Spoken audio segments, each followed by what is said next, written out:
Congratulations, Mr. and Mrs. Tanner. This little guy is a fighter. Look at that grip. He's going to be a force to be reckoned with. The year is 1985. Inside room 302, a symphony of life unfolds. Emma Tanner, radiant and overflowing with joy, cradles her newborn son Malcolm, swaddled in a soft blue blanket. Football player or not, you're going to move mountains, my Malcolm. With 8 kids, it looks like we've already got ourselves a full team. The camera pans out, offering a glimpse into the bustling Tanner household at 3602 Edison Road.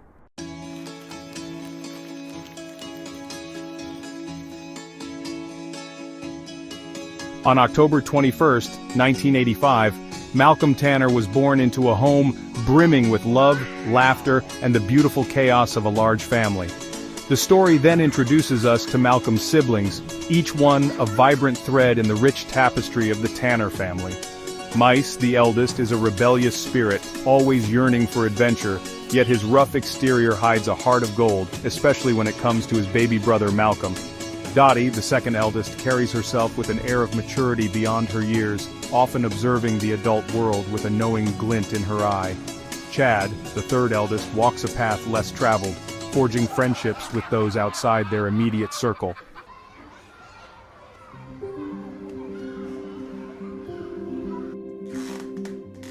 Life in the Tanner household was a whirlwind of activity, a symphony of laughter, arguments, and the comforting rhythm of everyday life. Even as a toddler, Malcolm displayed an extraordinary intellect, his mind a sponge, soaking up knowledge with an insatiable thirst. By the time Malcolm was 2 years old, he was already keeping pace with his older siblings, walking, talking, and even surpassing them in their video game duels. We see glimpses of Malcolm's brilliance, stacking blocks with an architect's precision, deciphering words in his storybooks with an ease that belied his young age.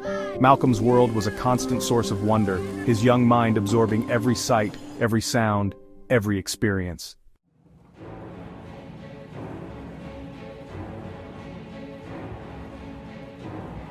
Mice, the eldest of the Tanner siblings, was a force of nature. His spirit, as untamed as the wild winds, craved adventure, his soul yearning for the freedom of the open road. Mice was our resident daredevil. He couldn't wait to grow up and escape the confines of our small town. Beneath Mice's rough exterior, however, beat a heart of gold. He possessed a fiercely protective streak, especially when it came to his younger siblings. Malcolm, the youngest, often found himself the recipient of Mice's begrudging affection. Mice would share his video games with Malcolm, teach him how to ride a bike, and even let him tag along on his less-than-legal escapades.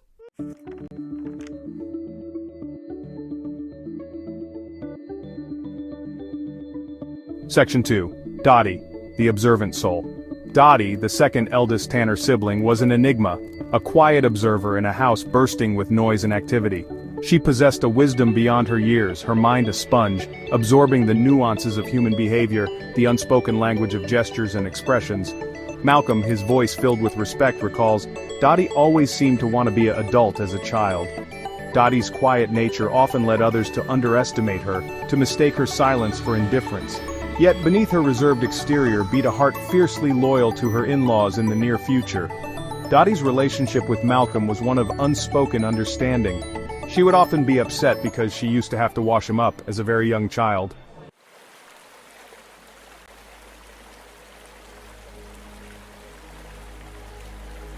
Section 3. Chad, the bridge between worlds.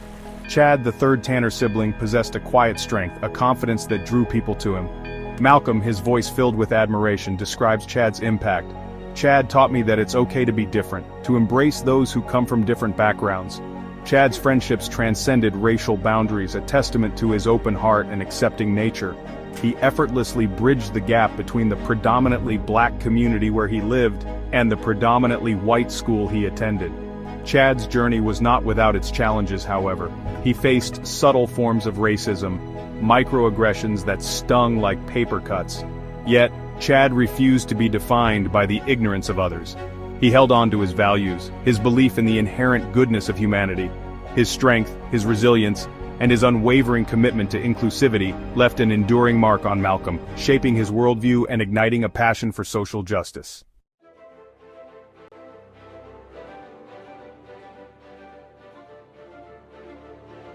Section 4. Shanita and Jeannie, pillars of grace and mischief.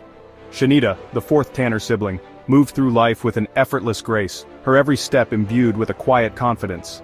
Malcolm, his voice filled with fondness, recalls, Shanita was untouchable. She had this aura about her, this air of invincibility. Jeannie, Malcolm's partner in crime, his confidant, his best friend, was the embodiment of pure, unadulterated joy. Her laughter was contagious, her smile a beacon of light. She possessed an infectious energy, a zest for life that was impossible to resist. Malcolm, a hint of mischief in his voice, describes their dynamic. Jeannie and I were inseparable. We were partners in crime, always up to no good. Shanita, with her quiet wisdom, would often rein us in, but not before we'd had our fun.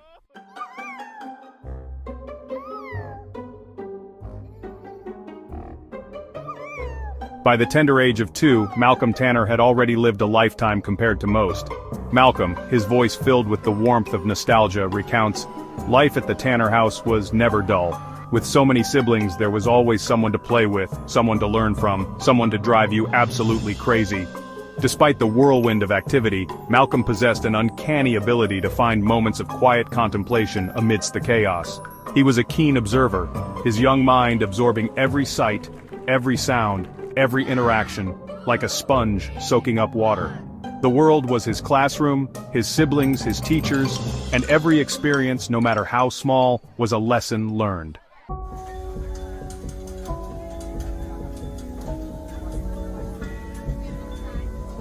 Malcolm's intellectual gifts, however, often went unnoticed in the boisterous Tanner household. Surrounded by older siblings, each vying for their parents' attention, Malcolm's quiet brilliance sometimes faded into the background noise of their busy lives. I wouldn't say I was ignored, Malcolm reflects, a hint of wistfulness in his voice, but with so much going on it was easy to get lost in the shuffle. His love for learning, however, was impossible to ignore. While other children his age were content with brightly colored toys and mindless cartoons, Malcolm gravitated towards documentaries and video games. He devoured knowledge like a starving man presented with a feast, his thirst for understanding insatiable.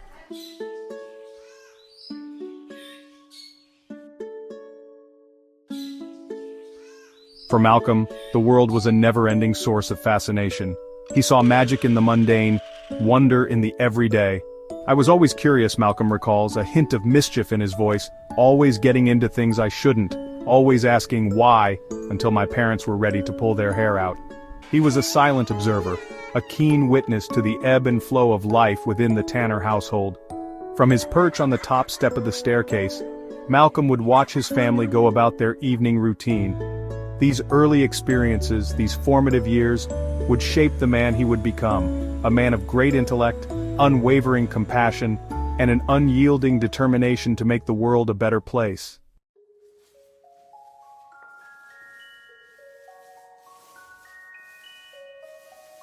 Life in the Tanner household was far from perfect.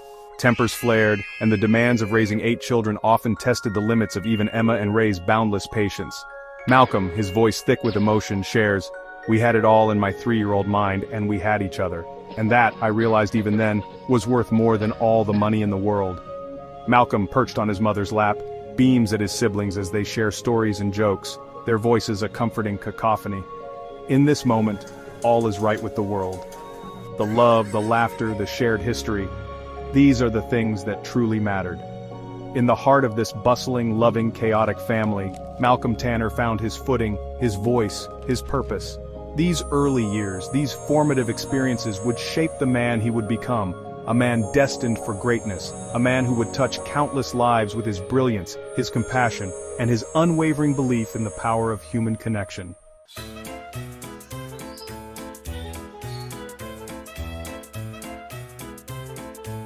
The sensory overload of the Golden Corral auction house was both intriguing and overwhelming for young Malcolm. Malcolm recalls, a hint of awe in his voice, it was like stepping into another world, a world where one man's trash truly was another man's treasure. The air hung heavy with the scent of dust, furniture polish, and the lingering aroma of countless cigarettes smoked by seasoned bargain hunters. Malcolm, perched on a wobbly chair next to his father, surveyed the scene with a mixture of curiosity and apprehension. The auction floor, a sea of mismatched chairs, a motley crew of bidders, buzzed with anticipation. The auctioneer, a portly man with a booming voice and a rapid-fire delivery, held court from his elevated platform, his gavel pounding a rhythmic beat against the wooden block. The Golden Corral auction was a melting pot of humanity, a place where social barriers seemed to dissolve amidst the thrill of the bid.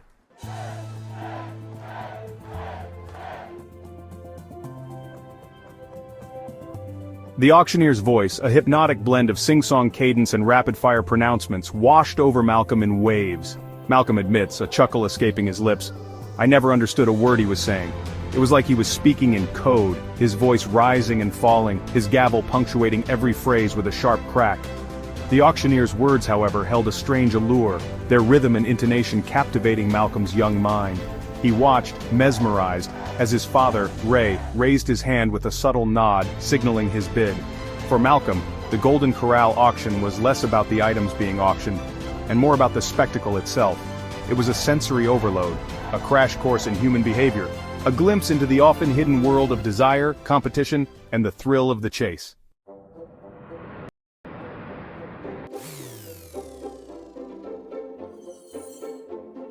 Section 3, a brief respite, the concession stand. The one saving grace for young Malcolm amidst the sensory overload of the Golden Corral auction was the concession stand.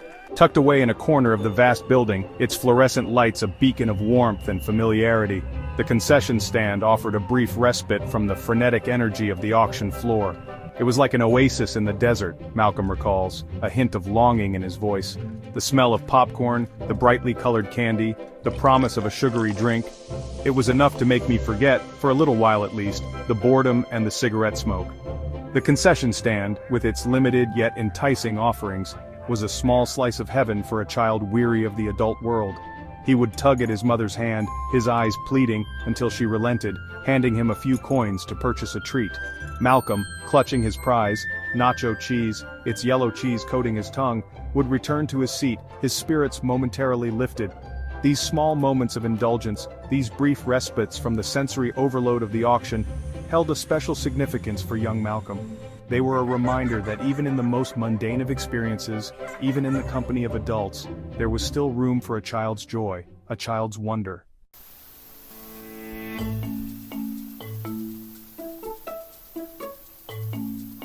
Section 1. 8 Hours of Freedom. Every summer the Tanner family embarked on a pilgrimage, a journey that would transport them from the familiar streets of South Bend, Indiana, to the rural heartland of Osceola, Arkansas. For most of Malcolm's siblings, the 8-hour drive was an exercise in endurance, a test of their patience and bladder control. For Malcolm, however, it was an adventure, a liberation from the confines of everyday life. I loved those road trips, Malcolm shares, his voice filled with the thrill of remembered freedom. 8 hours might seem like an eternity to some, but for me, it was 8 glorious hours of uninterrupted exploration, of boundless imagination, of the open road stretching out before me like a giant unfurling ribbon. While his siblings dozed, lost in the land of dreams or bickered over snacks and cassette tapes, Malcolm claimed his rightful place. On his father's lap, behind the wheel of their trusty station wagon, his father Ray, his large hands enveloping Malcolm's smaller ones, would guide the car with a gentle touch, allowing Malcolm the illusion of control, the thrill of navigating the open road. Malcolm, unlike his travel-weary siblings, possessed an almost preternatural ability to remain awake for the entirety of those long drives. He was a captive audience, soaking up the sights and sounds of the journey, his young mind transforming every mile marker, every rest stop, every passing truck into a story waiting to be told.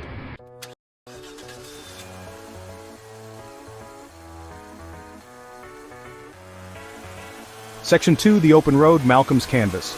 The world viewed from the passenger seat took on a dreamlike quality. Rolling hills blanketed in emerald green and golden yellow stretched out towards the horizon. Roadside diners, their neon signs buzzing, became temporary havens. Towering trees, their branches forming a verdant canopy, whispered secrets in the wind. Malcolm absorbed every detail, transforming the mundane into the magical. He marveled at the birds in flight, their freedom a source of inspiration. He studied the changing patterns of light and shadow, weaving stories about the roadside woods. For Malcolm, the open road was a blank canvas, his imagination the paintbrush. Every mile traveled became a brushstroke, adding depth to his understanding of the world.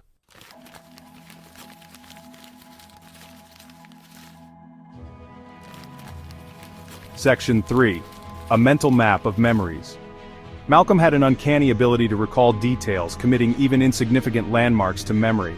He studied road maps intensely, tracing routes and memorizing every detail. By 3, he could recite routes with astonishing accuracy. It wasn't just about memorizing a route, it was about creating a mental map, a tapestry of memories. Each landmark, each town, each stretch of highway held a story.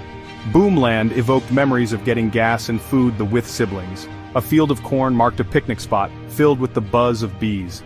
Malcolm's mind was a repository of memories, a library of experiences. He was a collector of moments, curating his personal history.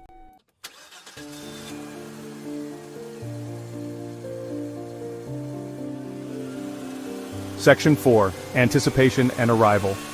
As the miles melted away and the familiar landmarks of Osceola grew closer, a palpable sense of anticipation filled the car. The air crackled with excitement, the promise of adventure, of reconnecting with family, of lazy afternoons spent exploring the woods and fields that surrounded their grandparents' home.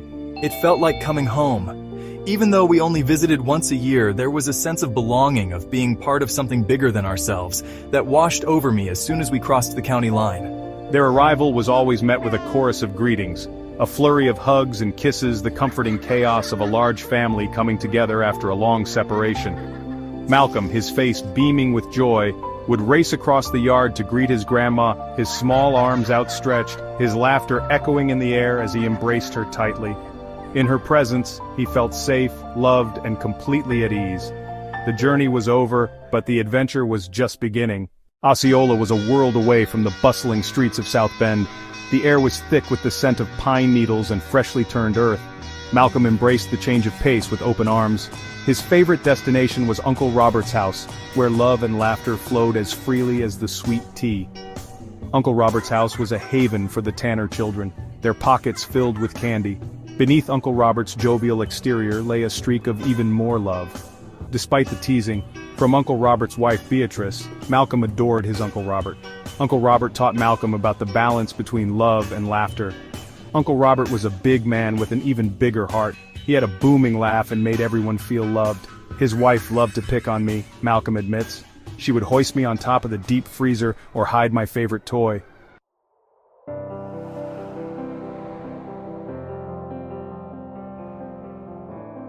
Grandma's house, in stark contrast to Uncle Robert's bustling abode, was a place of quiet contemplation, a sensory tapestry woven from the threads of time and memory. The small, dimly lit house, its air thick with the scent of cigarette smoke and mothballs, held a certain mystique for Malcolm, a sense of history whispering from every corner. Grandma's house was different, Malcolm reflects, his voice hushed, as if sharing a secret. It wasn't fancy or modern, but it had a certain charm, a sense of time standing still.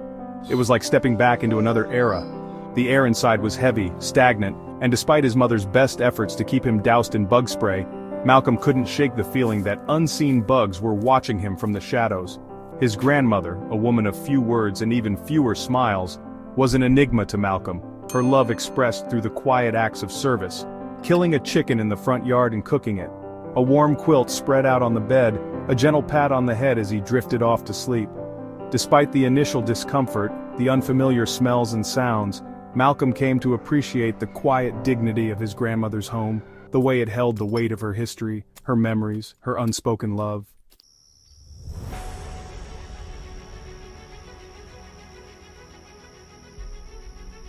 Life in Osceola moved to a different rhythm, one dictated by the cycles of nature, the rising and setting of the sun, the changing seasons.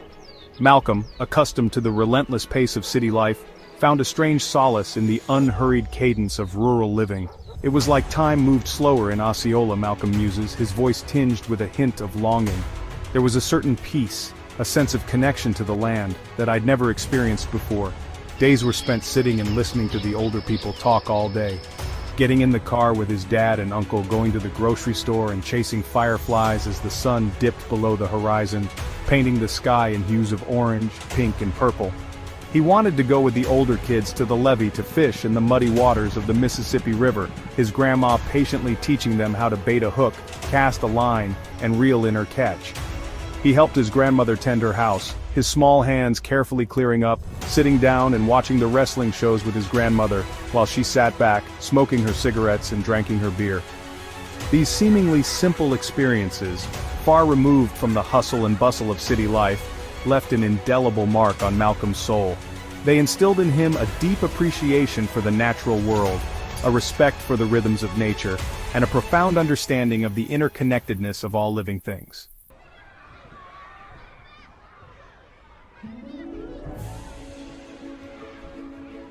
Malcolm's childhood was a tapestry of vibrant experiences, filled with lessons from Osceola and family love. Auctions sharpened his observation skills, finding the extraordinary in the ordinary. Long drives instilled a sense of direction, life as a journey to savor. His relatives' homes revealed diverse ways human connection nourishes the soul. Rural life instilled a deep appreciation for nature, grounding him. Reflecting, Malcolm muses, those early years shaped who I would become. Love, chaos, laughter, and tears were threads in his life's tapestry. Malcolm Tanner's journey was just beginning.